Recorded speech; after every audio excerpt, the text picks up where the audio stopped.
Hello everyone. Today we are going to start our first chapter of class 10th real number.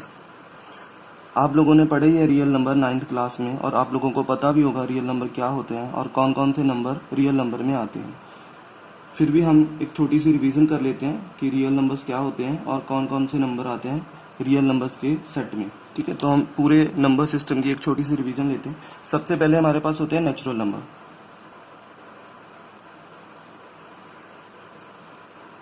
Natural number और पंजाबी में हम इसे बोलते हैं प्राकृतिक संख्यावां। ठीक है, तो क्या होते हैं नेचुरल नंबर? नेचुरल नंबर 1 से स्टार्ट होकर इन्फानाइट तक जाते हैं। ठीक है, अब नेचुरल नंबर्स को हम नेचुरल नंबर्स बोलते क्यों हैं? ठीक है, क्योंकि जो भी हमारे आसपास की चीज़ें होती हैं उन्हें काउंट करने के लिए हम हमेशा 1 से स्टार्ट करते हैं। जैसे अगर मैं आपसे पूछूं कि आपकी फैमिली में कितने मेंबर हैं, तो आप 1 से स्टार्ट करोगे, ना कि 0 से। अगर मैं पूछूं how many students are there in your class, तो आप कहाँ से स्टार्ट करोगे? You always start from 1। तो आप कभी भी काउंटिंग है जो हमारे आसपास की काउंटिंग होती है वो आप कभी भी 0 से स्टार्ट नहीं करते, हमेशा 1 से स्टार्ट करते हो। इसीलिए हम इनको नेचुरल नंबर्स बोलते हैं। ठीक है, तो पहले हमारे पास नेचुरल नंबर थे और ये हमारे पास सिंबल थे। 1 को रिप्रेजेंट करने के लिए ये सिंबल है, 2 को रिप्रेजेंट करने के लिए ये सिंबल था, 3 को रिप्रेजेंट करने के लिए ये सिंबल था, एंड सो ऑन। तो पहले हमें लगा कि ये हमारा नंबर सिस्टम है, ये कंप्लीट है और हमारा काम इससे चल जाएगा। लेकिन फिर क्या हुआ, एक दिन हमारे पास कुछ ऐसी सिचुएशन बनी कि हमें लगा कि हमारा ये जो नंबर सिस्टम है, नेचुरल नंबर का सेट है, ये कंप्लीट नहीं है। वो सिचुएशन कुछ इस तरह की थी कि मान लो, सपोज करो कि आप उस दौर में हो जब 0 नहीं है हमारे पास। ठीक है, जो नंबर 1 से स्टार्ट हो रहे हैं, हमारे पास 0 नहीं है। अगर मैं बोलूँ कि एक रूम में 5 पर्सन बैठे हैं और वो 5 के 5 उठ के बाहर चले गए, तो अब रूम में कितने बचे? तो अब क्या बताओगे? वर्ड्स में हम बता सकते हैं कि कोई नहीं बचा जी, नथिंग। बट मैथ्स में कैसे रिप्रेजेंट करेंगे नथिंग को? हमारे पास हर एक चीज़ के लिए सिंबल था। जैसे 1 के लिए ये था, 2 के लिए ये था, 3 के लिए ये था, 4 के लिए ये था, बट 0 के लिए कोई सिंबल, नथिंग के लिए कोई सिंबल नहीं था हमारे पास। तो फिर हमने क्या किया, एक नंबर हमें और ऐड करना पड़ा जो नथिंग को रिप्रेजेंट करे, तो वो था हमारे पास 0। तो हमने 0 को नेचुरल नंबर्स में ऐड कर दिया, तो जो हमारे नेचुरल नंबर थे वो फिर होल नंबर बन गए हमारे पास, होल नंबर। नेचुरल नंबर्स को हम n, कैपिटल N के साथ रिप्रेजेंट करते हैं और होल नंबर को साथ कैपिटल W के साथ। अब इसमें एक नंबर और ऐड कर दिया हमने, 1 2 3, बाकी सारे नंबर सेम है। Now you can easily tell me what is the difference between natural number and whole number. इन दोनों में क्या डिफरेंस है? इन दोनों में कोई डिफरेंस नहीं है, सिर्फ एक एक्स्ट्रा डिजिट है होल नंबर के पास, वो है 0। बाकी सारे नंबर सेम है, बस एक एक्स्ट्रा डिजिट है इसके पास, वो है 0, जो नेचुरल नंबर्स को होल नंबर बना देता है। चलो, अब हमने 0 ऐड कर दी, तो अब भी हमें लगा कि हमारा जो नंबर सिस्टम है वो कंप्लीट हो गया है। तो बहुत टाइम हमारा काम चला इन नंबर के साथ। लेकिन फिर हमारे पास एक ऐसी सिचुएशन आई कि हमें लगा कि नहीं, अब भी हमें और नंबर्स की ज़रूरत है। जैसे अगर मैं बोलूँ 3 - 7, तो ये इक्वेशन आपको ये एक्सप्रेशन आपको सॉल्व करना है। तो कैसे सॉल्व करोगे? 3 - 7 कैसे सॉल्व होगा? या फिर हम ऐसे देख सकते हैं कि जैसे हमारे पास बिल्डिंग्स बनी होती हैं, जो हमारा ग्राउंड फ्लोर होता है, उसके ऊपर फर्स्ट फ्लोर होता है, उसके ऊपर सेकंड फ्लोर होता है, जो ग्राउंड के नीचे फ्लोर बनते हैं उसे हम किन नंबर्स के साथ रिप्रेजेंट करें? तो उनको रिप्रेजेंट करने के लिए भी हमें नंबर चाहिए थे। तो फिर हमें क्या करना पड़ा, माइनस के नंबर, मतलब वही नंबर जो हमारे पास थे उनके आगे हमने एक माइनस का साइन लगा के लिखना शुरू कर दिया। ठीक है, जैसे इसे हम लिखेंगे 4 तो बनेगा बट माइनस का बनेगा। जो 0 के नीचे नंबर होते हैं उनके आगे हम एक माइनस का साइन लगा के हम यूज करने लगे। तो वो नंबर भी हमने अब इसमें ऐड कर दिए, तो हमारे ये बन गए इंटीजर। इंटीजर में नेगेटिव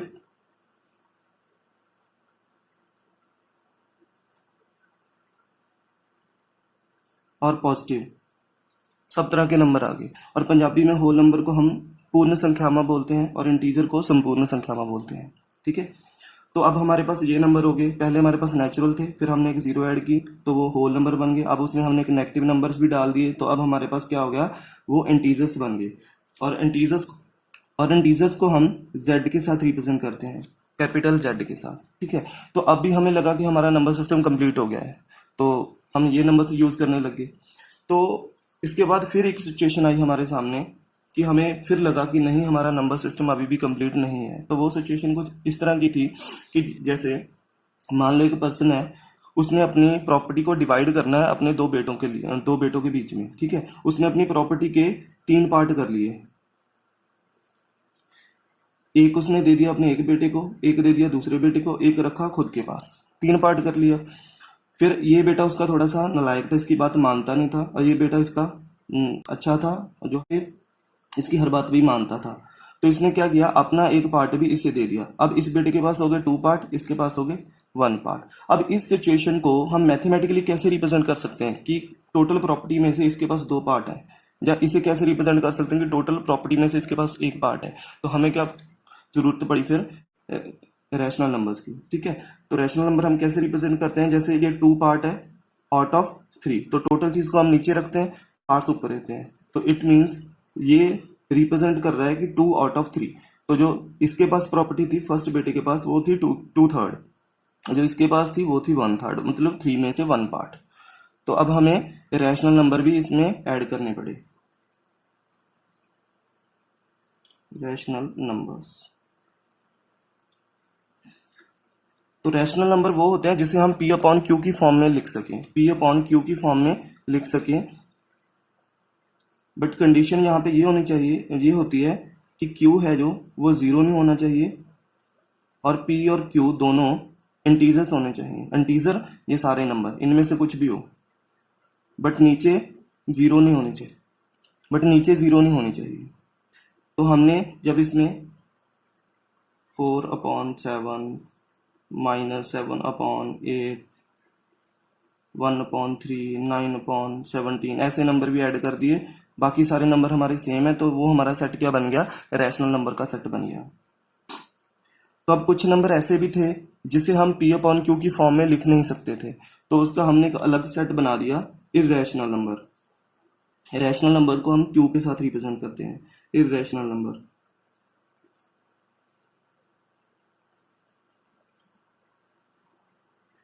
इनके नाम से ही पता चल रहा है इर्रेशनल नंबर है ये थोड़े से जिद्दी टाइप के नंबर होते हैं, अलग बैठे रहते हैं, ज़्यादा पार्टिसिपेट नहीं करते।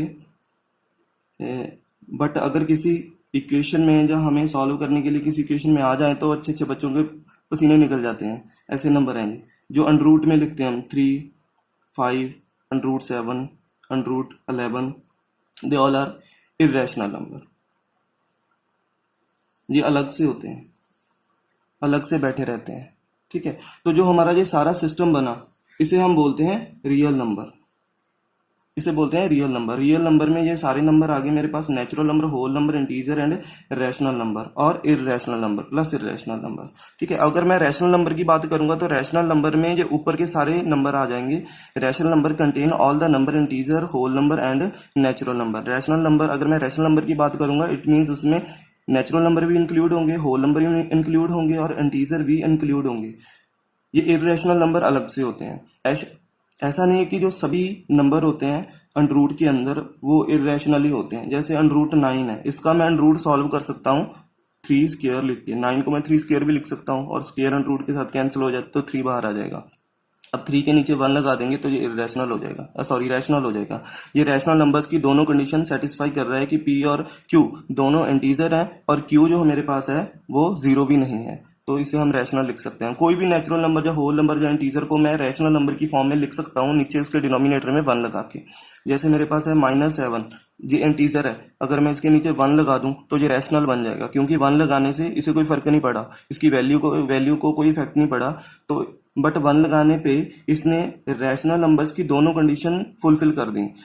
कंडीशन क्या होती है कि पी और क्यू दोनों इंटीजर होने चाहिए, 7 भी इंटीजर है, 1 भी इंटीजर है, क्यू जीरो नहीं होना चाहिए, डिनोमिनेटर में जीरो नहीं होना चाहिए, तो जीरो भी नहीं है, तो ये क्या बन गया, रैशनल नंबर। तो ये था हमारा नंबर सिस्टम। तो जो हमारा फर्स्ट टॉपिक है इस चैप्टर का वो है Euclid lemma, Euclid division lemma. Punjabi में भी इसे यही बोलते हैं, Euclid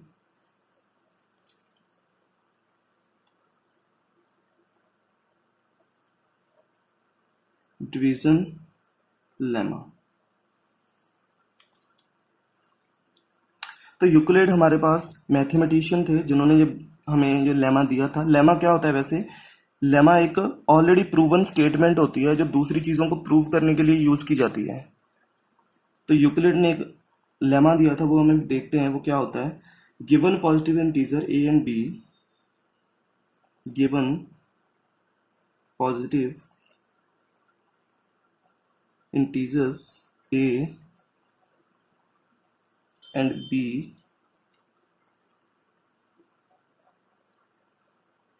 there exist unique integer q and r satisfying equation bq plus r where r should be less than or equal to 0 or greater than b. Sorry, should be greater than or equal to 0 but should be less than b. ठीक है, तो क्या है ये, इसे समझते हैं। Euclid ने हमें बताया था कि कोई भी नंबर है हमारे पास उसे हम इस फॉर्म में लिख सकते हैं। सपोज मेरे पास कोई दो नंबर हैं 16 एंड 3, तो इसे मैं इस फॉर्म में लिख सकता हूँ कि 3 को किसी नंबर q के साथ अगर मैं मल्टीप्लाई करूँ और उसमें मैं r ऐड कर दूँ तो वो नंबर मेरा 16 के इक्वल हो जाएगा। तो ये दोनों नंबर होते हैं r और q, ये यूनिक होते हैं फॉर एवरी नंबर, हर एक नंबर के लिए यूनिक होते हैं। जैसे इसके लिए अगर मैं देखूँ तो 3 इंटू क्यू, तो 3 इंटू अगर मैं 5 कर दूंगा तो 15 बन जाएगा, उसमें प्लस 1 ऐड कर दूंगा तो ये 16 के इक्वल हो जाएगा। तो 16 को मैं लिख सकता हूँ 3 इंटू 5 प्लस 1। तो ये चीज़ यूनिक होगी 16 के लिए, 5 और 1 ही आ सकते हैं, कोई और नंबर नहीं आ सकता। ऐसे ही अगर यहाँ पे 4 होता तो क्यू एंड आर उसके लिए अलग होते। अगर कोई और नंबर यहाँ पे होता, और नंबर यहाँ पे होता तो क्यू एंड आर उसके लिए भी अलग होते। तो ये कभी भी एक से ज़्यादा नंबर नहीं आ सकते फॉर वन नंबर। जैसे 16 के लिए ये 5 और 1 ही आ सकते हैं। ठीक है, तो ये इक्वेशन हमने पहले भी लोअर क्लासेस में पढ़ रखी है। वो क्या होती है, जो हमारा डिविडेंट होता है is equal to divisor into quotient plus remainder. ये इक्वेशन हमने पढ़ रखी है, वो सेम इक्वेशन है। किसी भी नंबर को जब डिवाइड करूंगा इंटू क्वोशिएंट, उसका कोई ना कोई क्वोशिएंट भी आएगा, प्लस रिमाइंडर होता है। ठीक है, जो रिमाइंडर होता है वो डिवाइजर से, यहाँ पे लिखा हुआ है ना R greater than equal to 0 और लेस देन बी, जो बी हमारा यहाँ पे है वो डिवाइजर है। तो जो आर है वो डिवाइजर से छोटा होना चाहिए और 0 से बड़ा होना चाहिए। ठीक है, क्यों छोटा होना चाहिए, तो एग्जांपल हम इसी की ले लेते हैं। अगर मैं 16 को 3 के साथ डिवाइड करूंगा तो पहले 5 पे जाएगा, तो 15 आ गया, तो रिमाइंडर बचा 1। अब ये 1 डिवाइजर से छोटा है, इसीलिए हमने डिवीजन यहाँ पे स्टॉप कर दी। अगर ये 3 के इक्वल होता या इससे बड़ा होता, अगर 3 ही होता तो ये डिवाइड हो जाता 3 के साथ कम्प्लीटली, तो 1 आ जाता, यहाँ पे 3 तो 0 बचता। अगर 3 से बड़ा हो जाता तो तब भी ये डिवाइड हो जाता, तो रिमाइंडर कुछ और बचता। तो जो रिमाइंडर है वो डिवाइजर से हमेशा छोटा होगा और 0 से बड़ा होगा। जो ये लेमा है ये सिर्फ पॉजिटिव नंबर्स के लिए ही अप्लाइड है, एप्लीकेबल है। तो ये था लेमा, डिवीजन, यूक्लिड का डिवीजन लेमा। तो इसी डिवीजन लेमा का यूज करके हम यूक्लिड्स डिवीजन एल्गोरिथम करेंगे। जो यूक्लिड का डिवीजन एल्गोरिथम है वो इसी यूक्लिड डिवीजन लेमा पे बेस्ड है। ये अच्छे से समझा गया होगा मैं। तो अब हम करते हैं यूक्लिड्स डिवीजन एल्गोरिथम।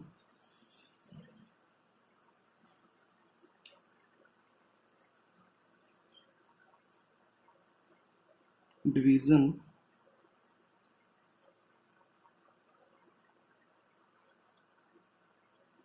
एल्गोरिथम, ठीक है।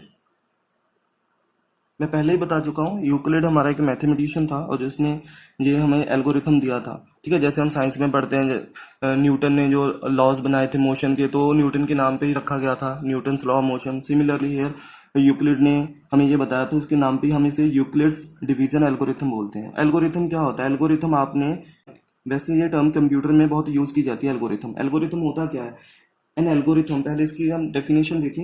An algorithm is a series of well defined steps which gives a procedure for solving a type of problem, मतलब किसी प्रॉब्लम को सॉल्व करने के लिए जो स्टेप हमें लगते हैं उस स्टेप के समूह को हम एल्गोरिथम बोलते हैं, और वो स्टेप वेल डिफाइंड होने चाहिए। ठीक है, वेल डिफाइंड क्या होते हैं मैं वो भी बताऊंगा आपको। जैसे मान लो कि हमें ये सॉल्व करनी है, 3 × 2 डिवाइड 3 + 1 - 4, तो हमें ये सिंप्लीफाई करना है। ठीक है, तो हमें सभी को पता है कि जब हम सिंप्लीफाइड करते हैं तो हमें according to BODMAS solve करना होता है। सबसे पहले बॉड मास के अकॉर्डिंग हमें ब्रैकेट सॉल्व करनी होती है, फिर डिवीजन, फिर मल्टीप्लाई, फिर एडिशन, फिर सब्ट्रैक्शन। तो ये इसका एल्गोरिथम है कि फर्स्ट स्टेप कौन सा होगा। स्टेप 1 पे हम क्या करेंगे, वो हम करेंगे ब्रैकेट ओपन करेंगे। स्टेप 2 पे हम क्या करेंगे, हम डिवीजन करेंगे। स्टेप 3 पे हम इसमें क्या करेंगे, फिर हम एडिशन करेंगे। स्टेप 4 पे हम क्या करेंगे, माइनस करेंगे। तो ये इसका एल्गोरिथम बन गया कि कौन कौन से स्टेप लगेंगे। फर्स्ट में आपको कौन सा स्टेप यूज़ करना है, सेकंड पे आपको कौन सा स्टेप यूज़ करना है, थर्ड पे आपको कौन सा स्टेप यूज़ करना है, और फोर्थ पे आपको कौन सा स्टेप यूज़ करना है। अब वेल डिफाइंड होने चाहिए। वेल डिफाइंड क्या होता है, जैसे मैं अगर बोलूँ कि हम यहाँ पे ब्रैकेट सॉल्व करते हैं, अगर मैं किसी दुनिया के किसी दूसरी कोने में हम जाकर ये सॉल्व करने लगे, अगर वो बोलेंगे कि नहीं हमारे यहाँ ब्रैकेट नहीं, सबसे पहले डिवीजन सॉल्व होती है, फिर हम एडिशन करते हैं, फिर मल्टीप्लिकेशन करते हैं, फिर ब्रैकेट करते हैं, फिर ब्रैकेट सॉल्व करते हैं, तो ये वेल डिफाइंड नहीं होगा। ठीक है, वेल डिफाइंड वो होते हैं जो मतलब हर जगह पे सेम हो। अगर मैं कहीं और जाके भी पूछूंगा कि ये कैसे सॉल्व होगा, वो भी यही बताएगा कि पहले ब्रैकेट सॉल्व होगी, फिर डिवीजन सॉल्व होगी, फिर एडिशन होगी, फिर मल्टीप्लिकेशन होगी, फिर एडिशन होगी, फिर माइनस होगा। ठीक है, इसे हम बोलते हैं कि वो वेल डिफाइंड है। अगर वो कहीं पे जाके चेंज नहीं हो रहे, वो सेम रहे हर जगह पे, तो वो वेल डिफाइंड होते हैं। ठीक है, अब यूक्लिड्स डिवीजन एल्गोरिथम हम किस चीज के लिए यूज करते हैं, तो ये यूज होता है दो नंबर्स का HCF फाइंड करने के लिए। HCF आप सभी को पता है, HCF क्या होता है। HCF highest common factors, highest common factor होता है दो नंबर्स का। ठीक है, LCM और HCF मैं मान के चलूंगा कि आपको अच्छे से क्लियर है, क्योंकि ये टॉपिक 4th क्लास से स्टार्ट हो जाता है। अब तक आपको अच्छे से क्लियर हो गया होगा। अगर नहीं भी हुआ किसी बच्चे के, कमेंट बॉक्स में बता सकते हो, तो मैं इस पे अलग से वीडियो बना दूंगा, क्योंकि ये अपने आप में कंप्लीट टॉपिक है। अगर मैं ये एक्सप्लेन करने बैठूंगा तो वीडियो बहुत लंबा हो जाएगा। ठीक है, तो ये मैं मान के चल रहा हूँ कि आपको दोनों ये कंसेप्ट क्लियर है। अगर फिर भी नहीं क्लियर तो आप कमेंट बॉक्स में मुझे बता सकते हैं। ठीक है, तो कैसे यूज करते हैं हम Euclid algorithm for finding HCF of given numbers. ठीक है, तो मान लो कि मैंने किसी दो नंबर्स का HCF फाइंड करना है। मेरे पास है 420 एंड 130। इनका HCF फाइंड करना है यूजिंग यूक्लिड्स डिवीजन एल्गोरिथम। तो इसके यूजिंग यूक्लिड डिवीजन एल्गोरिथम। ठीक है, तो फर्स्ट स्टेप आपका क्या होगा, जो तो बड़ा नंबर है उसको आप रखोगे रूट के अंदर, और जो छोटा नंबर है उसे आप रखोगे बाहर। ठीक है, तो डिवीजन आपको आती है सभी को। डिवीजन हम कैसे करेंगे, इस नंबर को किसी ऐसे नंबर के साथ मल्टीप्लाई करेंगे कि जो प्रोडक्ट है या तो इसके लेसर देन नियर अबाउट आ जाए, नियर अबाउट हो बट लेस हो, या फिर इसके इक्वल आ जाए बट बड़ी नहीं होनी चाहिए। ठीक है, ऐसे करते हैं हम।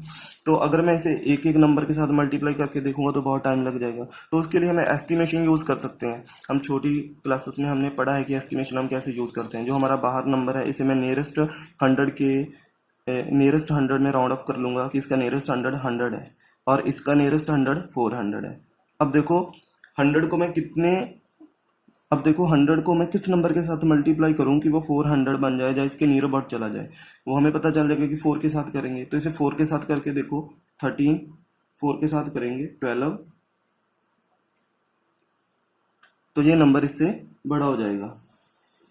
ठीक है, तो अब मुझे आइडिया हो गया कि ये नंबर अगर बड़ा हो गया तो इससे एक अगर मैं कम नंबर के साथ करूंगा, 4 से एक छोटे नंबर के साथ करूंगा तो सही आ जाएगा। 13 × 3 जब करूंगा मैं तो ये आ गया 9, ये आ गया 3, तो ये आ गया 390।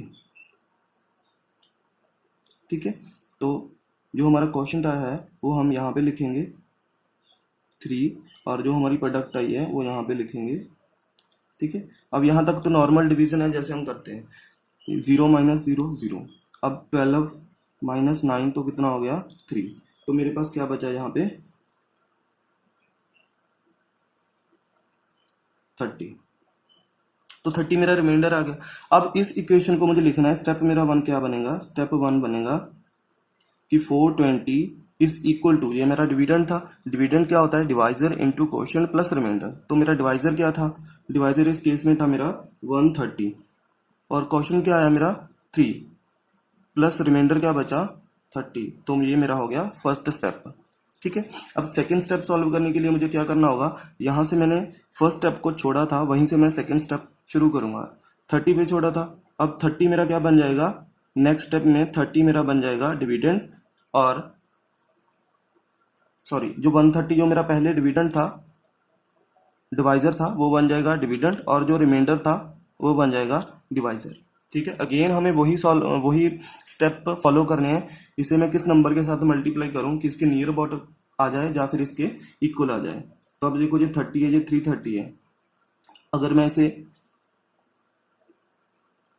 3 के साथ करूं तो 90 बनेगा, अगर मैं इसे 4 के साथ करूं तो 120 बनेगा, अगर मैं इसे 5 के साथ करूं तो 150 बनेगा। तो 150 तो इससे बड़ा होगा, इट मीन्स मुझे 4 के साथ करना होगा, तो हम 4 यहाँ पे रखेंगे, यहाँ पे कितना हो जाएगा 120। अब फिर इसे माइनस करेंगे तो रिमाइंडर क्या बचेगा 10। तो मेरा सेकंड स्टेप आप यहाँ पे नोट करते जाओ, सेकंड स्टेप क्या हो गया, अब मेरे पास डिविडेंड था 130, तो 130 को मैं कैसे लिख सकता हूँ, ये मेरा है डिवाइजर इनटू ये मेरा है क्वोशिएंट प्लस ये है मेरा रिमाइंडर। तो ये मेरा हो गया थर्ड स्टेप।